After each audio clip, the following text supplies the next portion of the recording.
Mauro, para contextualizar, era un valle muy similar al Valle del Elqui, eran 28.000 hectáreas, un lugar con una capacidad de riego del 100%, ahí habitaban alrededor de 100 familias, y también contenía uno de los últimos bosques milenarios de Canelo. Todo eso, ese territorio, se perdió en una especie de transacción un tanto ilegal, y terminó convirtiéndose hoy en un tranque de relaves que es el tercero más grande del mundo, y el más grande de Latinoamérica. Para que entendamos la dimensión de ese tranque de relave, a principios del año 2019 en Brumadinho, en el estado de Minas Gerais, en Brasil, colapsó un tranque de relaves que es la tercera parte de lo que es Mauro hoy día, y se arrastró alrededor de 200 kilómetros, matando a más de 300 personas. O sea, esa es la envergadura de lo que es este tranque de relaves. Entonces se desprende por un lado eso, la pérdida de ese territorio, un territorio riquísimo. Incluso Mauro, en lengua indígena, nos han dicho, no está corroborado a ciencia cierta, pero nos dice toda la gente allá que Mauro, precisamente en lengua indígena, significa lugar desde donde brota el agua, que a nosotros nos parece contradictorio y trágico a la vez. Y por otro lado, una de las temáticas que se desprenden, que son relevantes, es la pérdida de Mauro también como un sitio arqueológico importante para la cultura dieguita. En el año 2006 se descubrió que había osamentas, que había una serie de material arqueológico dieguita que nos podría haber dado información riquísima sobre esa cultura. Sin embargo, todo se hizo muy mal. La minera pagó alrededor de 5 millones de dólares para que se levantara todo ese material, y ese material hoy día no existe. Y por otro lado está la devastación social que ocurrió en Mauro, puesto que la relación entre la gran minería y estos pequeños poblados siempre se da en relaciones donde hay muchos recursos económicos involucrados. Hay una especie de acuerdo tácito entre la minera y la comunidad, en la que la comunidad solicita y la minera distribuye en la medida de sus propias necesidades, distribuye recursos, me refiero, de acuerdo a sus propias necesidades. Entonces hoy día es una comunidad también que está desmembrada a propósito de las relaciones financieras y los recursos económicos que se entregaron ahí. Mauro es un ejemplo más bien entonces de la relación entre las grandes empresas y estos pequeños poblados, y cuáles son las consecuencias, ¿ya? Es de alguna manera para nosotros esta obra es un receptáculo de experiencias que pueden proyectarse a todos los territorios que hoy día tienen una relación crítica con el sistema neoliberal, con el capitalismo. La metodología de la familia Teatro en las últimas 3 obras ha sido muy similar. Tomar casos de la memoria histórica reciente y ponerlos en escena en una nueva anécdota. Ya tuvimos el caso de Nicole Aravena en La niña astronauta, el caso del sacrificio humano en el terremoto más grande de la humanidad en Valdivia, y en Painecur, y en Mauro particularmente toda la lucha del pueblo de Caimanes y de la gente desplazada del fondo del Mauro por la construcción del tranque más grande de Latinoamérica. En particular, la anécdota en Mauro, a propósito de la investigación, se puso en una nueva huelga de hambre, esta vez en los tiempos actuales. La primera fue en el 2010, pero esta nueva huelga en los tiempos actuales es una huelga que va mucho más allá, es una huelga hasta las últimas consecuencias. Ellos siguen en esta huelga el paso a paso, emulando la huelga que hicieron los irlandeses del año 81, unos irlandeses pertenecientes a Lira, en que incluso uno de ellos fue electo diputado estando preso. Esta huelga fue hasta las últimas consecuencias, murió él, murieron 20 personas más y otras 40 quedaron con graves secuelas. Mauro en sí, y esta nueva anécdota, no necesariamente para ganar en un proceso nuevo de huelga de hambre, para llegar a un objetivo tangible, digamos, o sí, pero lo importante de esto es poder darles voz, es poder darle visibilidad a un conflicto que siempre fue escondido, que mediáticamente ha sido olvidado, metido debajo de la alfombra. Mauro, como muchas otras zonas de sacrificio a lo largo de todo nuestro país, ha terminado perpetuando esa lógica macabra del capitalismo que si bien es la lucha de un pueblo contra una gran empresa, debido a los vicios y a las debilidades de los mismos seres humanos, termina significando lo que significa toda esta lucha, la lucha del pobre contra el pobre. Bueno, ha sido muy interesante cómo se ha ido construyendo la metodología y la orgánica de los ensayos en los últimos montajes de la familia teatro. Porque, bueno, por una parte hay una dramaturgia que al momento de partir con la creación de los actores está en proceso.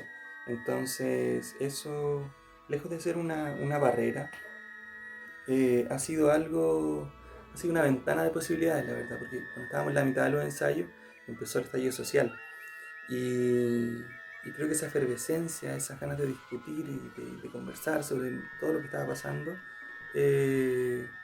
fue también un gran aporte a cómo tomábamos los ensayos. Escuchábamos todo el ruido afuera, nosotros estábamos ensayando en algunas ocasiones y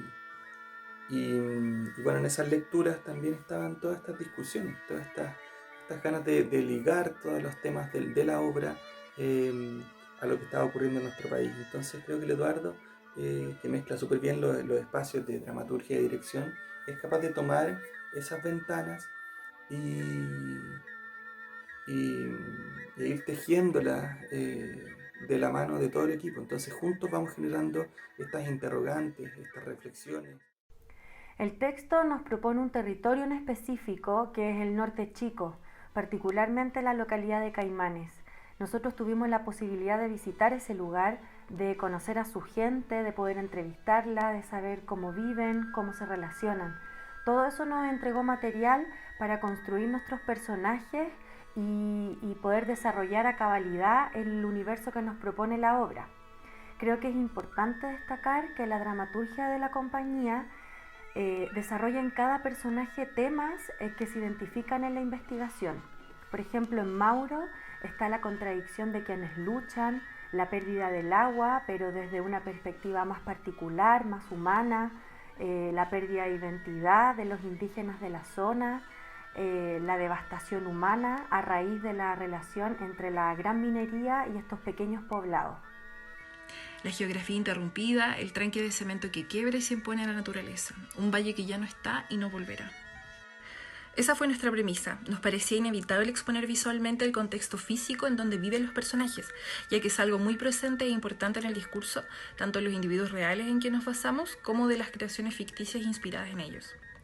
Fue así que llegamos a este cúmulo de tarimas, que evoca una geografía abrupta pero inorgánica.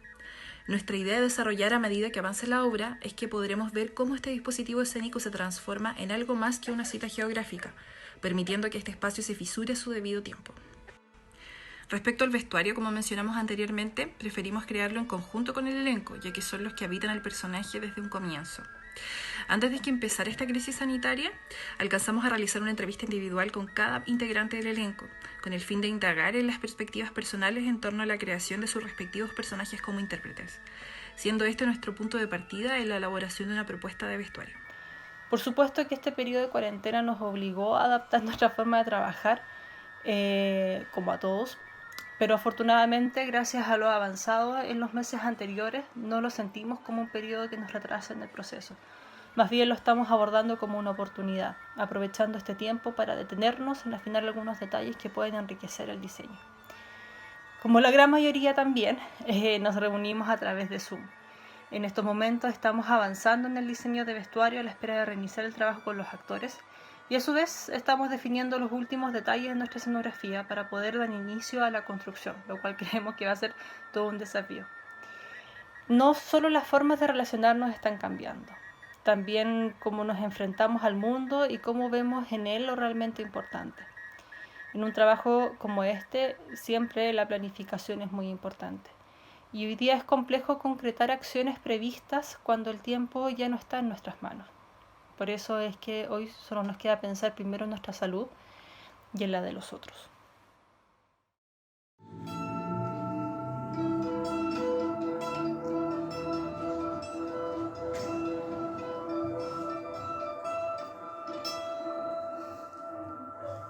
La música de Mauro está fuertemente influenciada con la distorsión del tiempo totalmente. Los personajes están en huelga de hambre, una huelga de hambre que exige la destrucción del embalse Relave que está en el Valle del Mauro. Y el tiempo se distorsiona, el hambre distorsiona el tiempo. Y ya con días y semanas donde los personajes están en esta huelga, el tiempo musicalmente se empieza a abordar también desde una distorsión. Hay un instrumento que ocupamos que viene a hacernos como un recuerdo de que Mauro completo el embalse completo de Mauro está en un cementerio de diaguita. Y estos instrumentos son los que ocupaban los diaguitas para hacer su música.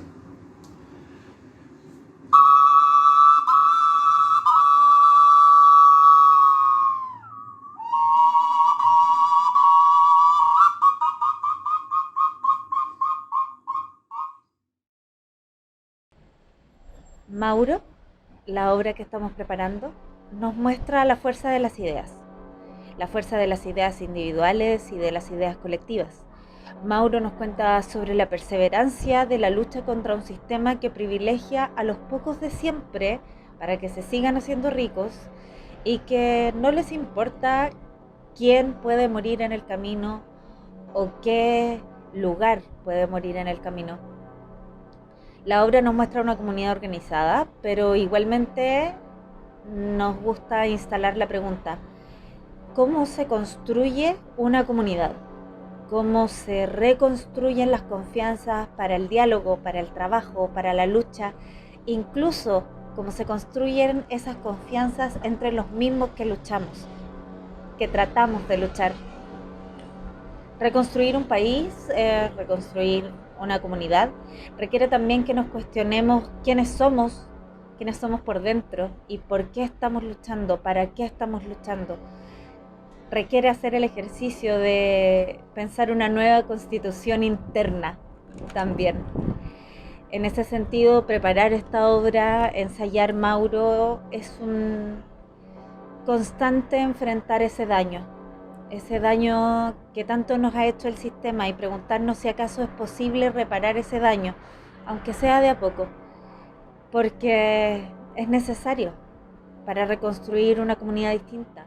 Hoy en día nos parece una obra sumamente contingente y necesaria para visibilizar ciertos aspectos de lo que es la huelga, de lo que son las movilizaciones de los trabajadores. En tiempos de pandemia, en estos tiempos de crisis, hemos visto cómo los trabajadores y las trabajadoras imprescindibles no son los que ostentan los mayores sueldos, sino que por el contrario, son quienes tienen situaciones laborales más precarias, como son las personas que trabajan en el transporte público, en los supermercados, en el área de la salud. Por ende, creo que como artistas en estos tiempos es necesario visibilizar y conversar, dialogar en torno a estas acciones fundamentales para la transformación de nuestra realidad. Empezamos a entender de alguna forma u otra el por qué se toman estas medidas desesperadas como las huelgas de hambre o como otro tipo de insurrección que para, digamos, el sistema son un poco más violentas. Y nosotros entendemos que eso tiene una dimensión política, por supuesto, pero también tiene una dimensión muy humana, con todas las contradicciones naturales que presentan los seres humanos. Porque el ser humano es uno de los seres más contradictorios, y eso también es muy hermoso. Como la contradicción, por supuesto, que estamos viviendo ahora de esta contradicción surrealista de hacer ensayos a través de videoconferencias.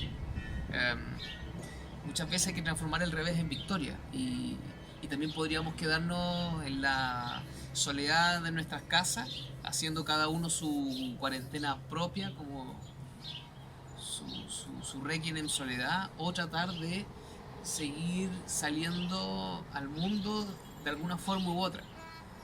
Además que también este hecho de poder estar en cuarentena también es un privilegio. Se habla de quedarse en casa y hay personas que no la tienen. Entonces se vuelve un beneficio burgués que también tenemos que entender que se ejerce, que lo estamos ejerciendo, sin ser culposos. No se trata de vivir en la culpa, se trata de vivir en la conciencia. Creemos que esto va a ser histórico. Todas las obras que se están gestando en este momento probablemente van a pasar a la historia. Están siendo teñidas por una revuelta social y por la manifestación de la naturaleza con una cara muy compleja que es esta pandemia. Así que creo que cuando logremos estrenar Mauro, creo que se va a ver reflejada no solo en el texto, también en la actuación, en la puesta en escena. Se va a ver reflejado un momento histórico muy particular, donde las contradicciones de los individuos de esta época están muy presentes. Así que, nada más que invitarlas a esperar a que podamos estrenar, y esperamos verlos a todas ahí, y compartir este proceso que para nosotros ha sido desde el tormento absoluto a también la claridad de que lo que está presente en la obra es fiel reflejo de nuestra sociedad, y esperamos que podamos compartirlo todos juntos.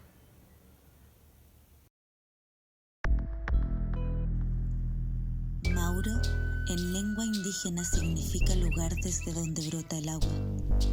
Mauro, a pesar del daño sufrido, sigue estando vivo.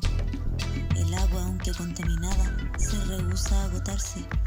A pesar de que en la construcción del tranque taparon con cemento las napas subterráneas por donde emergía el agua se sigue filtrando. Por eso lo que vemos hoy es una enorme piscina de desechos, cuando tan solo debiera ser una olla de desechos. En la cara posterior del tranque se ve como las motobombas trabajan todo el tiempo para quitar el exceso de agua. Pero el agua seguirá ahí, porque Mauro está vivo, se manifiesta, nos llama a movilizarnos para que se destruya antes del inminente colapso.